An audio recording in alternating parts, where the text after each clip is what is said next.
to our meditation.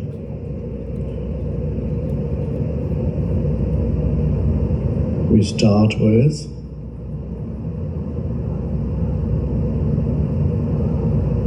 the surface of now, which is whatever we perceive at this moment, whatever you perceive, whatever I perceive. Really, it's the I.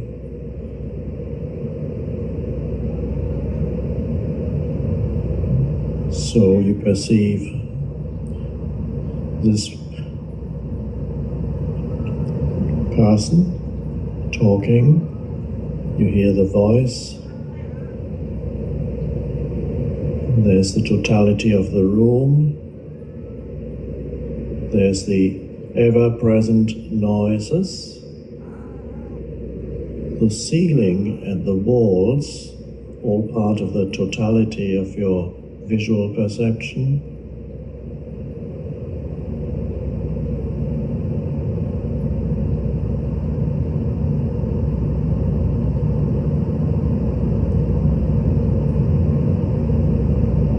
So there's the totality of sensory perception. That's actually call it the surface of the now, or you can call it the outside of now.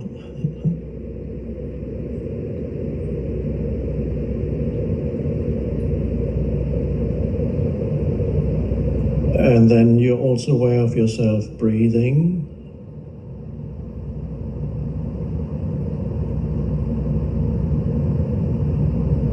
And you may be aware of the energy inside the body.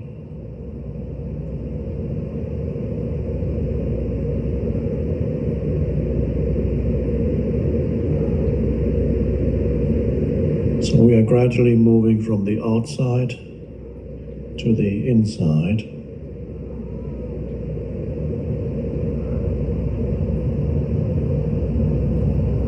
And if you allow the outside to be as it is, although there's nothing special here in this room, it's quite nice. It has its own beauty. Sounds are quite nice if you allow them. Imagine it's the Om sound. Om.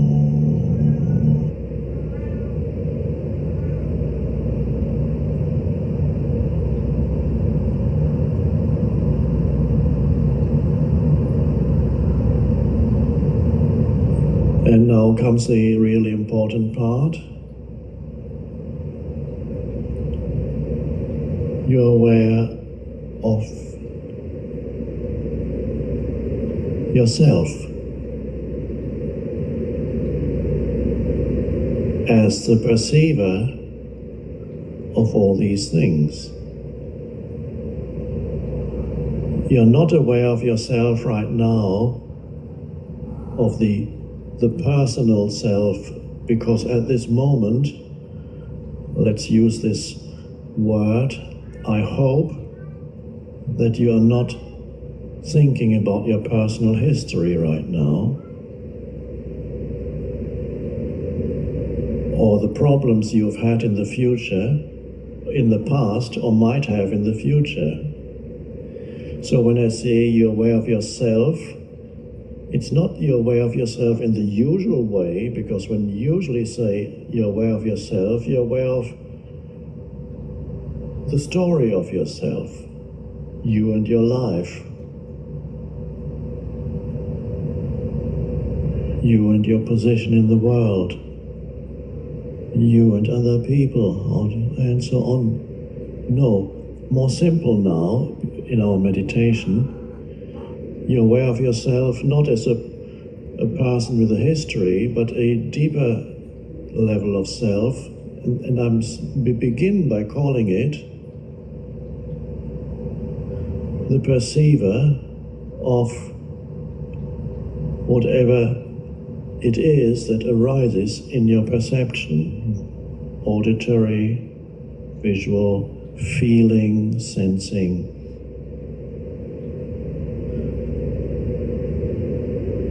So, but who is it that is perceiving this? Not the person, because the person is a story. The story is not perceiving this.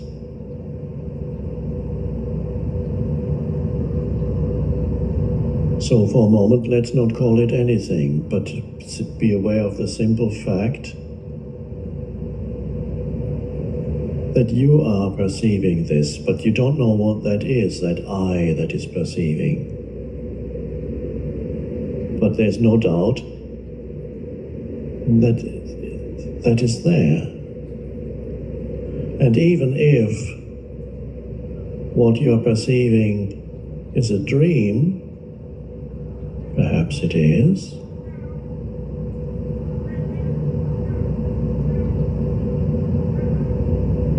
it certainly has a lot in common with a dream, because a dream evaporates very quickly, it doesn't last. Many philosophers have discussed whether human existence is a dream. We don't need to go there. Can say it might be, but even if it is, it's all not real, as some people say. There is something in which the dream appears. The dream is being experienced. One could say there's a light in which the forms appear, and you are that. And there's no doubt that if it's a dream, it's happening.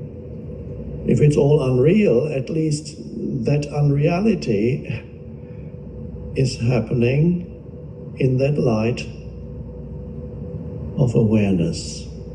Because without that awareness, there would be no sense perception, there would be no room, there would be no voice, or somebody listening to the voice.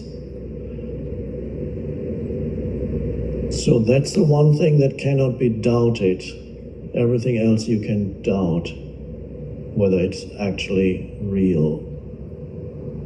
And that awareness is formless. It doesn't have a history, because your entire history appears in it. When you remember it, in that awareness.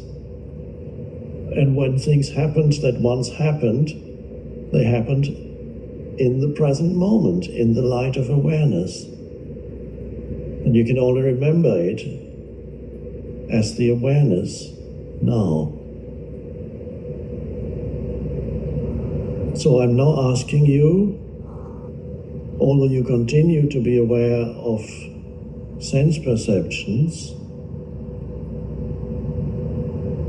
to simply acknowledge the fact that you are aware. And even that is not perhaps putting it rightly, to acknowledge the fact that there is awareness.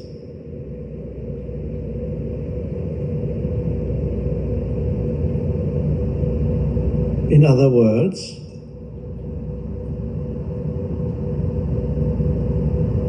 you are aware that you are aware. You are conscious of being conscious. It sounds a little strange, but it's an amazing thing. It also sounds, if there were a duality here, I am conscious of being conscious, the subject, I, but that only appears in language. In fact, when you are conscious of being conscious, and it's a strange thing, and you can't say much about it. It just has no form and no shape. It's totally elusive and yet all pervasive. Can you feel the fact that you are conscious, or rather that you are consciousness. And that's to sense yourself as that and still be able to perceive all this.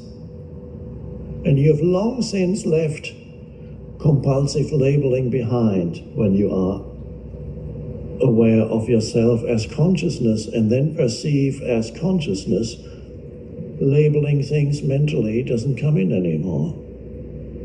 There's just consciousness and forms arising and subsiding in consciousness. Arising, some forms stay for a while. This room stays for as long as you sit here.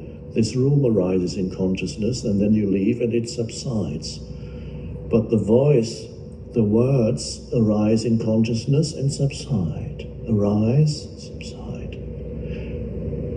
You could call consciousness the eternal gap behind everything, the gap in between everything, the space behind everything, whatever you want to call it. These are just pointers. And there is an intense frequency that arises in you when you become aware of consciousness. It makes the personal self fade out. It burns up the karmic accumulations in you, old stuff from the past, pain body, old mind patterns. And your entire being is vibrating at a higher frequency. That's the only way I can put it. The words may not be absolutely right, but that's how I sense it in you. And that is inherently joyful and energizing, to sense this essence in yourself.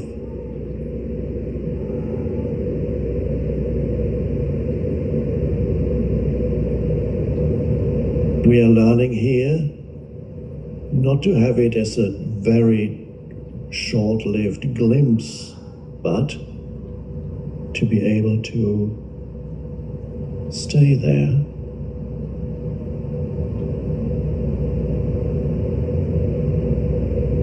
And every moment you stay in that,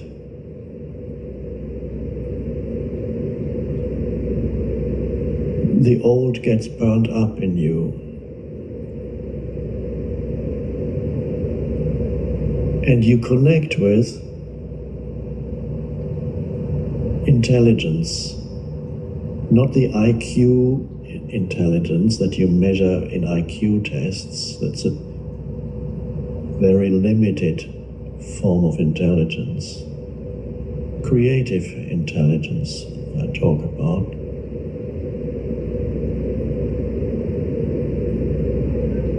This does not mean that you or I, this moment, will come up with the solution to the problem that Einstein couldn't solve, the unified field theory, or whatever it was. Nor does it mean that suddenly I can paint a masterpiece or compose an exquisite piece of music, because these are not vehicles that have been prepared in this body, by this body. But this intelligence can flow into something. If there is a vehicle in your life, it can flow into that, transform it, and make it absolutely creative.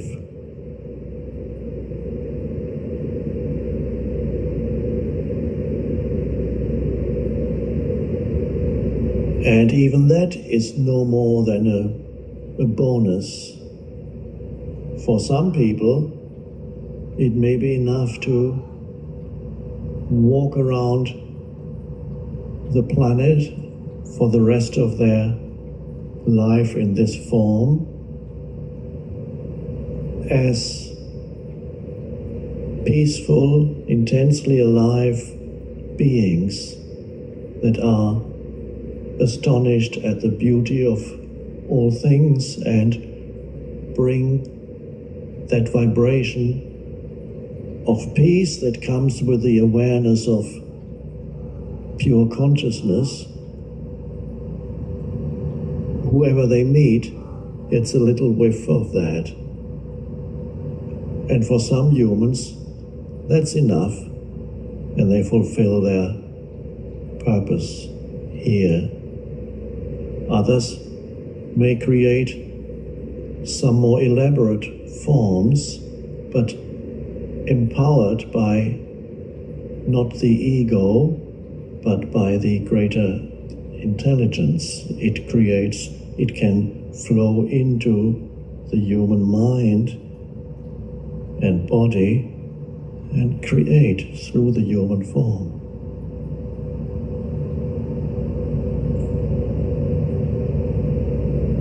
Let's come back to the simple secret. Be conscious that you are conscious. Feel the awareness as your essence. And you will notice it's very still. The awareness is still. I compare it sometimes to space. I call it inner space or space consciousness. It has no extension. It is vast, but not like the outer space that you see. You don't see it, but that is there when you look at the sky at night. The vastness of space is only a reflection in the external of who you are in the essence of your being. And that's the awe-inspiring thing when you look at this starry sky at night. The absolutely awe-inspiring thing that, if you're really looking, will really shut up your mind immediately because it's so astonishing. That was my first meditation as in my teens. I had no idea it was meditation. Lying on the deck of we lived on the top floor. There was a little terrace. It was in the south of Spain where there were beautiful skies at night, totally clear. And there was no thought. I had no idea that was going on then. It was too deeply enjoyable. The awe-inspiring thing is not the countless suns that you see, which are stars, but the vastness of it, the nothingness that makes it all possible. The vastness of space, unimaginable infinity, and there too, that can put you in touch with the vastness within you. Just looking at that. And space, again, is very similar. The outer space is very similar to inner space because both of them don't really exist. Because, as I mentioned earlier, existence means to stand out. But space is, you can't say, oh, here's space. All you can ever be aware of is things in space. And again, in yourself, you can't say, here is the essence of who I am. You cannot be aware of it as an object. All objects are things, forms that arise in the space. Why can't you be aware of space? Because you are it. You cannot separate from it and look at it as an object. it is the formless I. The I am that I am. The most profound statement in the entire Bible, which is of course a mixed bag of all kinds of writings, but there are some deep insights if you know how to find them. When God is asked, what's your name? God says, I am that I am. That's my name. It's the I am.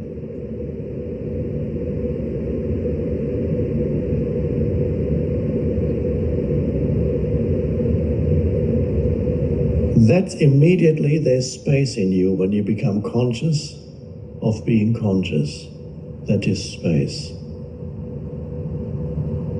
In any situation you find yourself in, a quick access to inner space, spaciousness, essence, is to become conscious that you are conscious.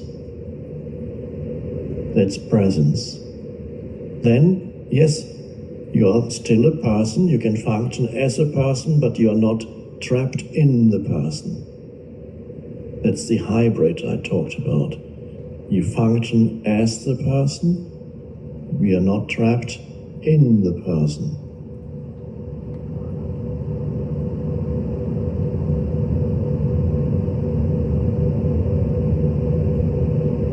And now for a little while, we just see if we can stay there in that consciousness of consciousness.